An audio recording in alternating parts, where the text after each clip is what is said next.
ನಮಸ್ತೆ ವೀಕ್ಷಕರೇ, welcome to Sushila ಅಡುಗೆ ಮನೆ. ನಮ್ಮ ಚಾನಲಲ್ಲಿ ಬರೋ ರೆಸಿಪಿಗಳು ನಿಮ್ಗೆ ಇಷ್ಟ ಆಗಿದರೆ ಚಾನಲ್ನ ಸಬ್ಸ್ಕ್ರೈಬ್ ಮಾಡಿಕೊಂಡು ಬೆಲ್ ಐಕಾನ್ ಕ್ಲಿಕ್ ಮಾಡ್ಕೊಳ್ಳಿ. ಹೋಟೆಲ್ ಸ್ಟೈಲಲ್ಲಿ ರಸಮ್ ಹೇಗೆ ಮಾಡೋದು ಅಂತ ಹೇಳ್ತೀನಿ. ಫಸ್ಟು ಸ್ಟವ್ ಆನ್ ಮಾಡಿ ಪಾತ್ರೆ ಇಟ್ಟಿದ್ದೀನಿ.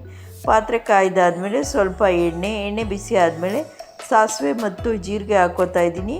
ಇವೆರಡು ಸಿಡಿದಾದ್ಮೇಲೆ ಒಣಮೆಣಸಿನಕಾಯಿ, ಹಸಿಮೆಣಸಿನ್ಕಾಯಿ ಮತ್ತು ಶುಂಠಿ ಫ್ಲೇವರು ಚೆನ್ನಾಗಿರುತ್ತೆ ಅಂತ ಜಾಸ್ತಿ ಹಾಕೋಕ್ಕೆ ಹೋಗಬೇಡಿ.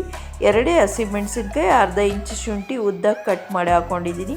ಕರ್ಬೇವಿನ ಸೊಪ್ಪು, ಸ್ವಲ್ಪ ಅರಿಶಿಣ, ಇಂಗು ಇವೆಲ್ಲ ಹಾಕೊಂಡಾದ್ಮೇಲೆ ಫ್ರೈ ಮಾಡ್ಕೊಳ್ಳಿ. MTR rasam powder 3 tablespoon ಸೇರಿಸ್ಕೊತಾ ಇದ್ದೀನಿ. ಮತ್ತು ಸಾಂಬಾರು ಪುಡಿನೂ ಸ್ವಲ್ಪ ಹಾಕ್ಕೋತಾ ಇದ್ದೀನಿ. ರಸಮ್ ಕನ್ಸಿಸ್ಟೆನ್ಸಿ ಚೆನ್ನಾಗಿರುತ್ತೆ, ಟೇಸ್ಟು ಭಾಳ ಚೆನ್ನಾಗಿರುತ್ತೆ.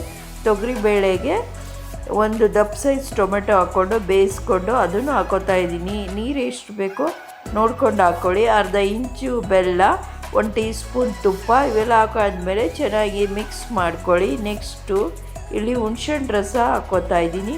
ಹುಣ್ಸೆಹಣ್ಣು ರಸ ಹಾಕಾದ್ಮೇಲೆ ರುಚಿಗೆ ತಕ್ಕಷ್ಟು ಉಪ್ಪು ಮತ್ತು ಕಾಯಿ ತುರಿ ಸ್ವಲ್ಪ ಇದಾಕಾದ್ಮೇಲೆ 10 ನಿಮಿಷ ಚೆನ್ನಾಗಿ ಕುದಿಸ್ಕೊಳ್ಳಿ. ಆಮೇಲೆ ಲಾಸ್ಟಲ್ಲಿ ಕೊತ್ತಂಬರಿ ಸೊಪ್ಪು ಹಾಕ್ಕೊಂಡ್ರೆ ರೆಡಿ ಆಯಿತು.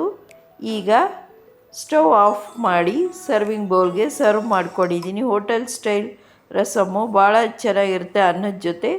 ಈ ಥರ ರಸಮ್ ಮಾಡಿ ನೋಡಿ, ಹೇಗೆ ಬಂತು ಅಂತ ಕಮೆಂಟಲ್ಲಿ ತಿಳಿಸಿ. ಲೈಕ್ ಮಾಡಿ, ಶೇರ್ ಮಾಡಿ ಮತ್ತು ಚಾನಲ್ನ ಸಬ್ಸ್ಕ್ರೈಬ್ ಮಾಡಿ. Thank you for watching my video. Bye.